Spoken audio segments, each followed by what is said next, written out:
Sir यहाँ 12-15 जना आउँदैछ सर यता पिङ गर्ने ल्यान्डिङ गर्ने भने म उठाइदिन्छु आजदेखि दिन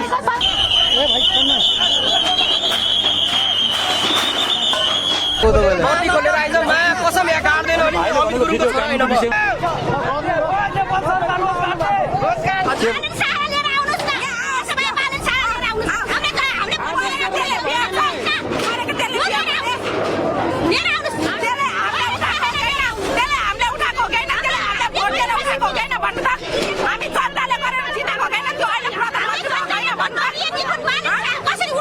शनिबार एकाएक बिहानै फेवातालको किनारमा डोजर चल्यो। डोजर चले पछाडि स्थानीय त्रसित भए। त्रसित पनि किन नहुन्, उनीहरूलाई 2082 फागुन 8 गतेका दिन महानगरपालिकाबाट सूचना जारी गरिएको थियो, तपाईहरू बसेको ठाउँ खाली गरिदिनुहोस् भनेर। यो सूचनाको बेवास्ता भयो। उनीहरू यस्ता सूचना त कति आउँछन्, कति हामीलाई हटाएर देखाऊ भन्ने दममा थिए।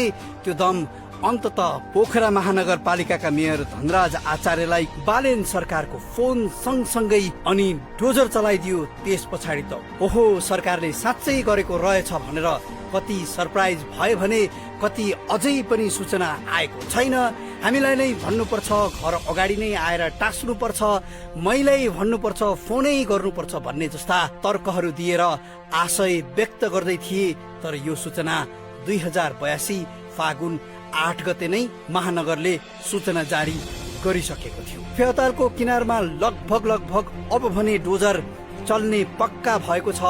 शनिबार सांकेतिक रूपमा मात्रै महानगरले आफ्नो प्रस्तुति दिँदा धेरैको वाइ पायो, धेरैको तारिफ पायो र धेरैले अब चाहिँ महानगर डराउने वाला छैन भनेर भनिरहेका छन्। सुन्नु न, यो खास के गरिरहनु भएको छ तपाईँहरूले? नोटिस बिना आएर सुतिरहेको ठाउँमा त्यसरी डोजर हालिदिने हो। उहाँको 2 वर्षको बच्चा सुतिरहेको न, उहाँसँग भन्दै त बहिनी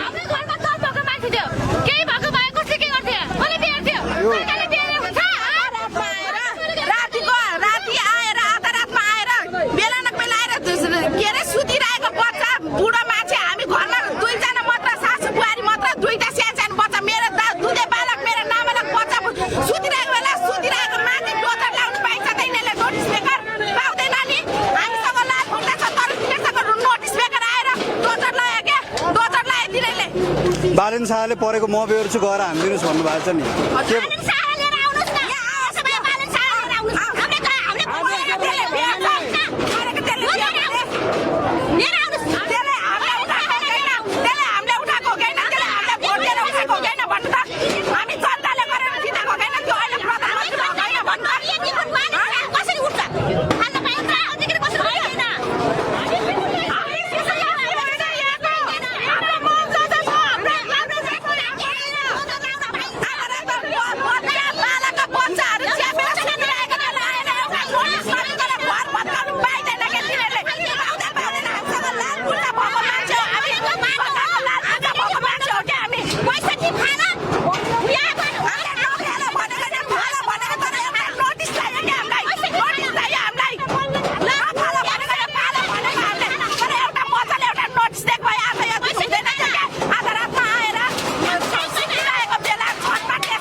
फेरि भन्नु त भाइ एनजीको अगाडि दादागिरी हुँदैन। हुनु पर्यो, तपाईँहरू साइड हटिदिनु। सबैले सुताइदियो, हामी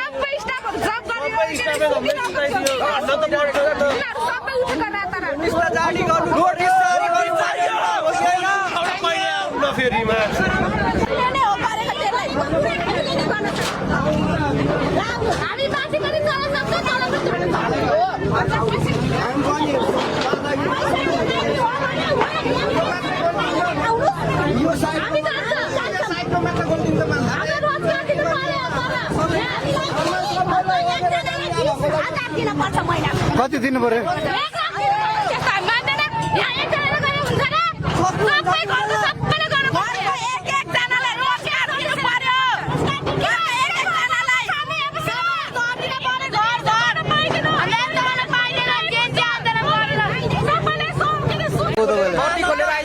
कसम यहाँ काट्दैन नि अमित गुरुङको छोरा होइन म। विषयमा सोध्या हो अब छोड हामी उनीहरूलाई त सुतिराखेको बेला आएर हामी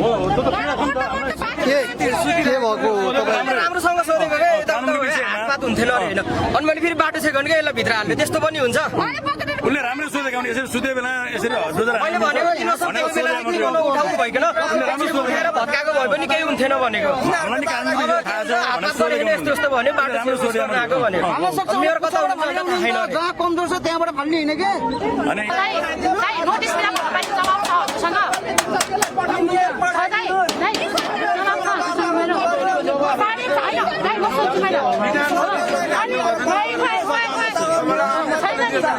सरकार आफूमाथि बसेर कसैलाई पनि दबाब नदे सर म एउटा क्वेसन सोध्न चाहन्छु हो तपाईहरु नगरपालिकामै जानुस्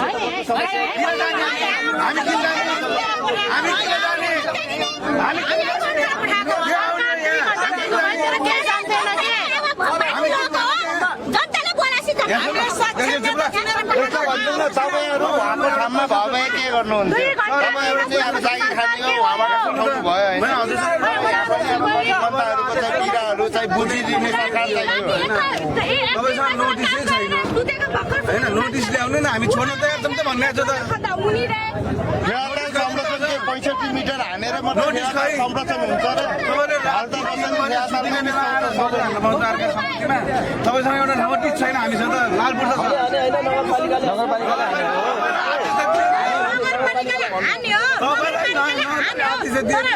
समय चाहिन्छ मिति चाहिन्छ टाइम चाहिन्छ 4 बजे सुत्ने बेलामा होइन हजुरहरूलाई भन्नु खोजेको नि होइन उहाँहरूलाई चाहियो मेयर चाहियो अरे कि मेयरलाई बोलाइदिनुहोस् अनि यो बाटो खुल्छ अरे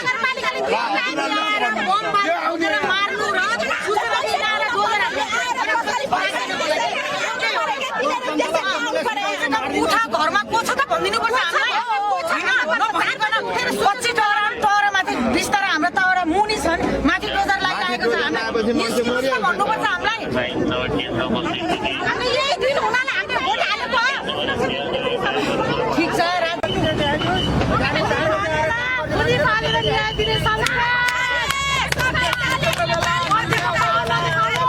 हिम्मत छ भने पर्ने खोलेर आउनु होला कसैको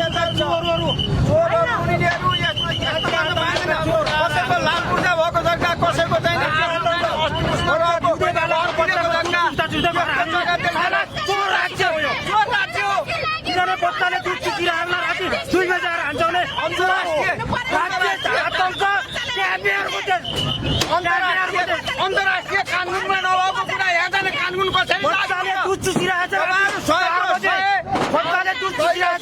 पत्र लेख्न सक्दैन आतंक गरेर हुन्छ राज्य आतंक गरेर हुन्छ राज्य आतंक गर्ने बच्चा इन्दरको बच्चा छैन दुधे बालक छैन राज्य आतंक गर्न पाइन्छ यो कुरो कानुन छैन एसपीको छोरछोरीलाई हामीले मञ्च बसेर बढ्ती लाएर नि लडिन्छ हामी बिच बढ्तीको राज्य आतंक मिडियालाई एउटा कुरा भन्न चाहन्छु दिदी एकछिन दिदी म मिडियाका साथीहरूलाई म के भन्न चाहन्छु भने तपाईँहरू भिडियोमा भ्युज बढाउनलाई यसरी भिडियो मात्रै खिच्नु भन्दा तपाईँहरू सर यहाँ 12-15 जना दिन्छ सर यता बिल गर्ने जान्नु गर्ने म उठाइदिन्छु आदेश दिनु सरकार हो भने देखाउनु गल्ती छ भने लाउरी लाउनु हौ सर हजुरहरु पनि हामी जस्तै हो जिल्ला प्रहरी कार्यालय कास्कीबाट खटिएको प्रहरी अधिकृत सहितको टोलीले आदेश मागिरहेको छ तपाईहरु सुन्नुस् मैले अहिले भनिरहेको छु हजुरहरु कहाँ हुनुहुन्छ मैले विनम्र गर्छु सार्वजनिक बाटो अवरोध गर्न पाइदैन तपाईहरुका उचित र जायज कुराहरु छन् सरकारबाट निकाल्नु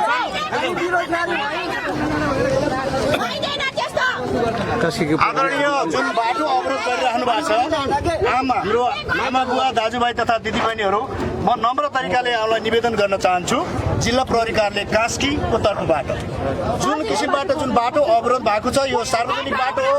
सार्वजनिक बाटोमा यात्रुहरू हिँड्न आउन जान पाउनुपर्छ, उहाँहरूको हकको कुराहरू हुन्छन्। हजुरका जायज मागहरू छन् भने हजुरका जुन बाटो संरचनाहरू जुन हटाइएको छ त्यो संरचना हटाउने कुराहरू महानगरपालिकाले गरेका निर्णयहरू, नेपाल सरकारबाट लागू भएका नियमहरू, नीतिहरू, त्यसबाट टेकेर गरिएका कामहरूलाई कहीँ तपाईँहरूको त्यस विषयमा आवाज उठाउनु पर्ने, आवाजहरू सुनवाई हुनुपर्ने, कार्यान्वयन हुनुपर्ने विषयवस्तुहरू छन् भने सम्बन्धित निकायबाट हुन्छ। तर सार्वजनिक स्थानको सार्वजनिक यातायात बाटो अवरोध गर्न पाइँदैन। अवरोध गर्नु भने प्रहरीले नियन्त्रण गर्छ। लास्ट हामीले रिक्वेस्ट गरे तपाईँले 2 मिनटभित्रमा बाटो खोल्नु भएन, हामी हाम्रो अवरोध तरिकाले गर्छौँ। मैले भनिसकेँ, तपाईँले बुझ्नु भयो, यो कुरा मान्नु होला प्लिज। मैले भनिसकेँ यो लास्ट हो, प्लिज हजुर जस्तो मान्छेहरू कति हुनुहुन्छ तपाईँको न्यायको लागि एउटा समिति बनाउनुहोस्। त्यो समितिका निश्चित मान्छेको बाचा गर्न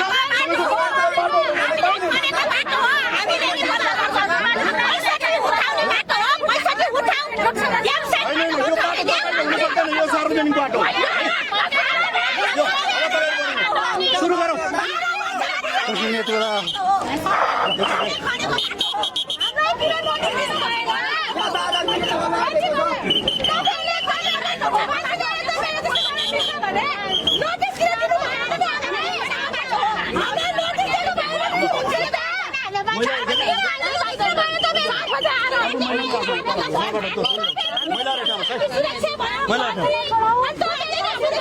माइकबाट भनिदिनु न समय हामीले रिक्वेस्ट गरेको छ होइन। सुन्छु बाटो खोलियो नि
करिब 1 घण्टाको यो चक्का जाम पछाडि स्थानीयहरू यहाँनिर यो सवारी साधनमा आवत जावत गर्नेहरू चाहिँ प्रहरीलाई धन्यवाद दिँदै यहाँबाट लगभग निस्किएका छन्। बाटो खुलिसकेको सदस्य महानुभावहरू यहाँनिर चाहिँ देख्न सकिन्छ।